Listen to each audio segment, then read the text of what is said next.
देखिए, दो राज्य 80 सीटें उत्तर प्रदेश की, जहां बीजेपी को सिर्फ और एनडीए को सिर्फ 33 सीटें मिली हैं, और दूसरा राज्य 48 सीटें महाराष्ट्र की, सेकंड लार्जेस्ट स्टेट कहा जाता है, जो कि लोकसभा के लिए एमपी भेजता है, सांसद भेजता है। और यहां पर भी सबसे ज्यादा अगर किसी को मार पड़ी है तो वो बीजेपी को पड़ी है।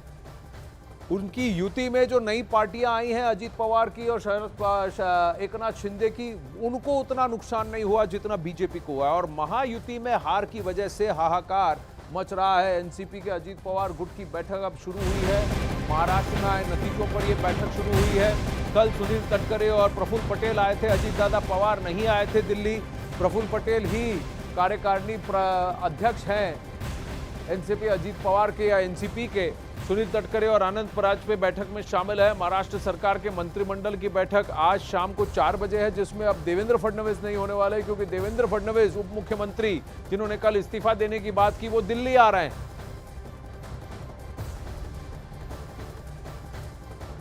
ये तस्वीरें आपके सामने हैं, जहां एनसीपी की कार्यकारिणी बैठक चल रही है, समीक्षा चल रही है। इसी में एनसीपी के कई नेताओं ने कहा था कि बारामती में अगर सुनेत्रा पवार जी हार गई सुप्रिया सुळे जी से, उसकी वजह उन्होंने बताया कि एक क्षेत्रफल जो बीजेपी के एमएलए का था, वहां से करीब 25,000 वोट नहीं आए, नहीं ट्रांसफर हुए सुनेत्रा पवार जी को। और यह आरोप लगाया गया कि युति में जो बाकी गुट थे, उन्होंने अपना वोट ट्रांसफर नहीं करवाया। शिवसेना शिंदे गुट हो या बीजेपी हो, उन्होंने बारामती में अपना वोट ट्रांसफर नहीं कराया, जिसकी वजह से अजीत पवार और एनसीपी को हार देखनी पड़ी। सुनेत्रा पवार जी हार गई सुप्रिया सुळे जी से, यह आरोप कल लगा था। विवेक गुप्ता हमारे साथ हैं। तो एनसीपी अजीत पवार थोड़ा दुखी है, लेकिन कहा जा रहा है कि वो सबल है, वो इस युति को नहीं तोड़ेगा और एनडीए में रहेगा। सपोर्ट लेटर भी कल प्रफुल्ल पटेल ने दिया। प्रफुल्ल पटेल, सुनील तटकरे दिल्ली में थे।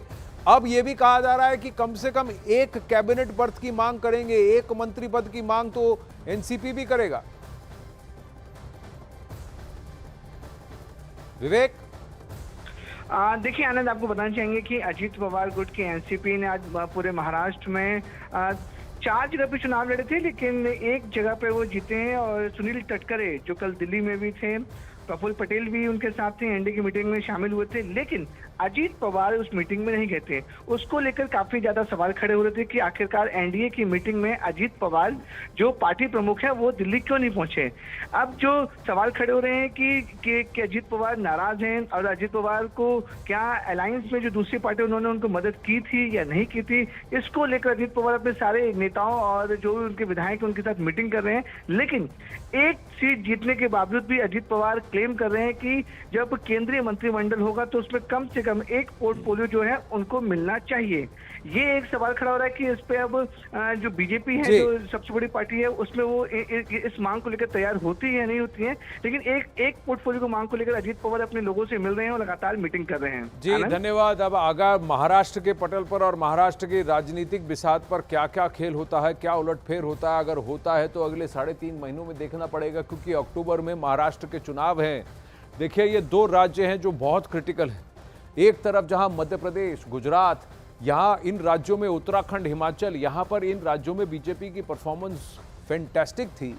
वहीं पर राजस्थान, महाराष्ट्र और उत्तर प्रदेश में बीजेपी को नुकसान देखना पड़ा, जिसकी वजह से आज जो परिस्थिति बनी है बीजेपी के लिए, वो सामने खड़ी है। वहीं उत्तर प्रदेश की तरह महाराष्ट्र में महायुति को लेकर प्रश्न उठ रहे हैं कि आखिर महाराष्ट्र में एनडीए को इतना बड़ा नुकसान क्यों हुआ, और खासकर बीजेपी को नुकसान हुआ। ये हार ऐसी है कि डिप्टी सीएम देवेंद्र फडणवीस हार की नैतिक जिम्मेदारी ले भी चुके हैं और कल अपने इस्तीफे की पेशकश भी कर चुके हैं, ये कहकर कि अगले 3-3.5 महीनों में वो संगठन को और सशक्त करने के लिए वापस जाकर पार्टी में काम करना चाहते हैं।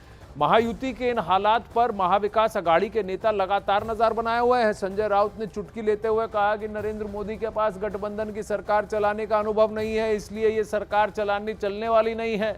लेकिन सवाल वही है कि आखिर महाराष्ट्र के रणकी में पूरी तैयारी के साथ उतरी महायुति की नीतियां कहां पर काम नहीं आई, कौन कौन से मोर्चों पर उसे महाविकास अघाड़ी के आगे शिकस्त खानी पड़ी।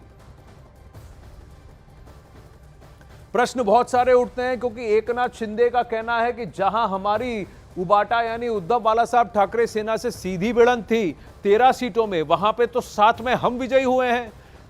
6 सीटों पर उद्धव ठाकरे सेना से जीती है, लेकिन 20% जो कोर शिवसेना वोट है उसमें से करीब 16.5% या 17% वोट एकनाथ शिंदे को पड़े हैं। उद्धव ठाकरे को वोट ट्रांसफर की वजह से जीत मिली है।